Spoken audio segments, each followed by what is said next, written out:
বুঝলাম যে আল্লাহর মহব্বতের গুরুত্ব অপরিসীম। এবার আমরা আসি আল্লাহকে মহব্বত করবো কিভাবে, আল্লাহকে ভালোবাসার পদ্ধতিগুলো কি। নিজের ইচ্ছা মতো আবার আল্লাহকে মহব্বত করা যাবে, নিজের ইচ্ছা মতো আল্লাহর জিকির করতে করতে কাপড় চোপড় লুঙ্গি সব খুলে ফেলতেন। এরকম বান্দাও আমরা জমিনে দেখি যে আল্লাহর মহব্বতে জিকির করতে করতে সব খুলে ফেলছে আল্লাহর মহব্বতে। আবার আল্লাহর মহব্বতে আমরা দেখি বাস বেয়ে ওই সামিয়ানার উপরে উঠে গেছে। আচ্ছা, সাহাবায়ে কেরাম রাদিয়াল্লাহু তাআলা আলাইহিম আজমাইন, তাদের থেকে আল্লাহর জমিনে আজ পর্যন্ত কেউ আল্লাহকে বেশি মহব্বত করছে?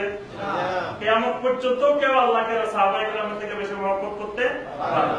কোন সাহাবী কোনদিন জিকির করতে করতে খেজুর গাছে উঠে গেছে এইরকম কোন জাল হাদিস আজ পর্যন্ত পাওয়া গেছে যে একজন সাহাবী, আরব দেশে তো আর বাস নাই বা এরকম প্যান্ডেল নাই, আরব দেশে খেজুর গাছটা ছিল।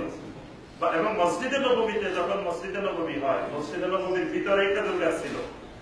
নবী সাল্লাল্লাহু আলাইহি ওয়াসাল্লাম ওই গাছগুলা কাটেন নাই, একটা খেজুর গাছ ধরে নবী সাল্লাল্লাহু আলাইহি ওয়াসাল্লাম খুতবা দিতেন। পরে যখন ওই গাছ ছেড়ে নবী সাল্লাল্লাহু আলাইহি ওয়াসাল্লাম মিম্বারে খুতবা দেওয়া শুরু করলেন, ওই গাছ চিৎকার করে হাওয়া করে কেঁদে উঠেছিল। তাহলে এই যে মসজিদে নববীতে নবী সাল্লাল্লাহু আলাইহি ওয়াসাল্লাম যখন দ্বীনি আলোচনা করতেন, কথাবার্তা বলতেন, সাহাবীরা কি খেজুর গাছের উপরে উঠে গেছে?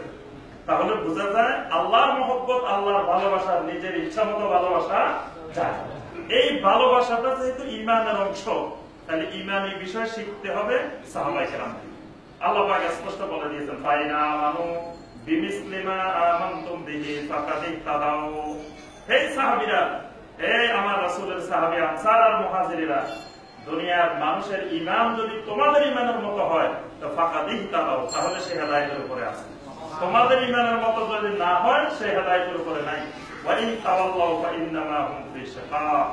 আল্লাহ পাক বলেন, সেই হতভাগা তোমাদের ঈমানের মতো ঈমান যদি তার না হয়। তাহলে আল্লাহকে মহব্বতের পদ্ধতিও আল্লাহ পাক শিখিয়ে দিয়েছেন, আল্লাহ রাসূল দেখাই দিয়েছেন, সাহাবায়ে কেরাম বাস্তবে আল্লাহকে মহব্বত করার পদ্ধতি আমাদেরকে দেখাই দিয়েছেন।